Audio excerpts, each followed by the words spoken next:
I'm sat in Jodie's flat drinking the cup of tea that she's made me. The mug's slightly chipped round the rim. Forever friends, it says. My mum bought me that when I moved in here, she says, referring to the mug. Forever friends. It's a joke. Jodie was sexually abused between the ages of 6 and 9 by her mother's boyfriend. According to Jodie, her mum knew what was happening. Alan, his name was, she says, one of mum's many boyfriends. She was terrified of losing him. It's my job to know all this. It's in a file. I'm Jodie's allocated key worker, but this is only our 3rd meeting. I ask Jodie how she's doing today, although it's clearly one of her down days. She's irritable, tired. She's still in her pyjamas, even though it's 3 in the afternoon. Jodie was diagnosed with bipolar disorder 6 years ago, when she was 19. She was sectioned under the Mental Health Act, admitted to an acute psychiatric ward after severe self-harm. Her last hospital admission was a couple of months ago. How's Jimmy? I ask. Jimmy is Jodie's boyfriend. He's a bit older than her, in his early 40s. She told me about him the last time we met.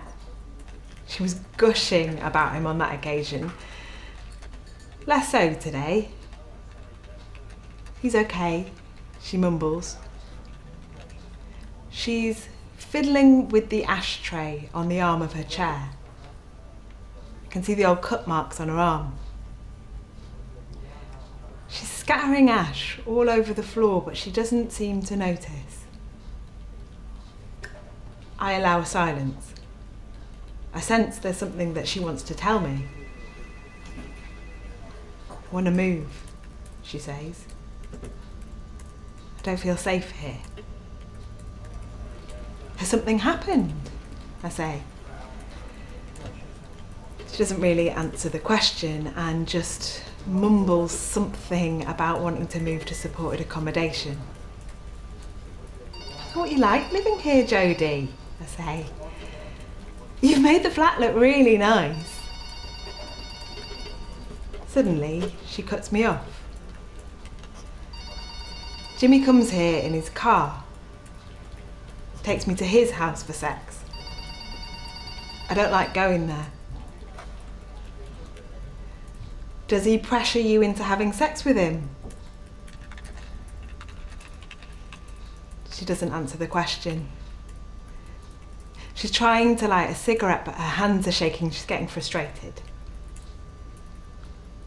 I don't want to have sex with him, but I go anyway. I'm sat in Sergeant Naveen Banerjee's office telling him what's happened. He occasionally writes down notes on a piece of paper. I've known Naveen for years. We often work with the police safeguarding unit and he's good at his job. As I finish telling him my story, he sighs. I'm sorry, Lucy, but we can't take this any further. I explain I'm worried about Jodie.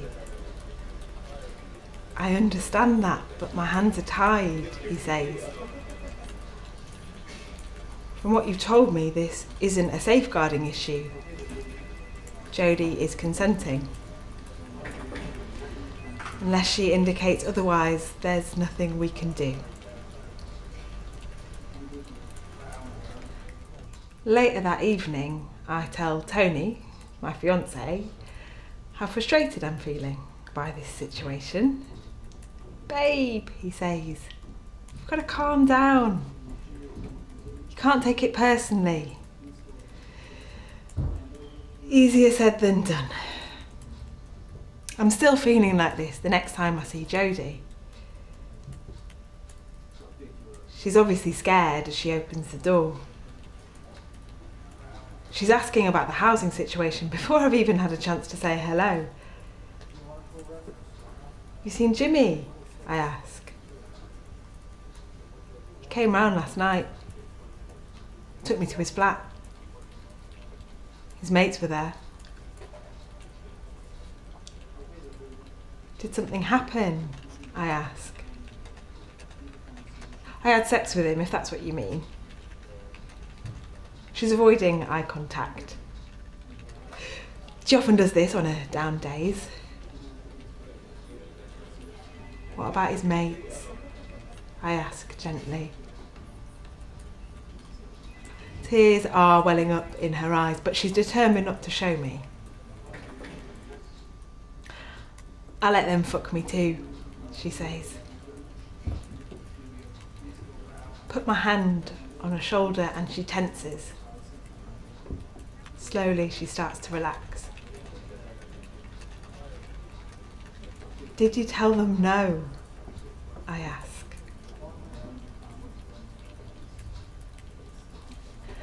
I ask her again. For Christ's sake, just tell me you said no. After a while, she says, you don't say no to men. That's what I've been told.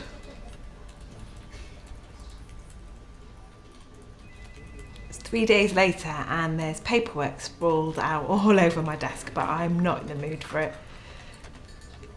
I can't get Jodie's situation out my head. Then, somewhere, under the papers, my mobile rings. It's Jodie. Hey Jodie, I say. It's difficult to make out what she's saying. She's agitated. She's talking too fast. Her words are tumbling out. Slow down, Jodie, I say. Tell me what happened from the beginning. She tells me her boyfriend picked her up last night and took her to his flat.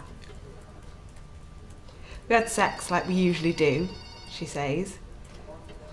Then afterwards I asked him to give me a lift home. So he pulls on his trousers and picks up his car keys. I follow him through the kitchen to the front door and he turns. And he's got this knife, like a kitchen knife, and I'm shitting myself, not knowing what he's going to do whilst he stood there. Then he says, I'll pick you up on Friday and we're going to have sex using the knife. What do you think he means when he said that, Jodie?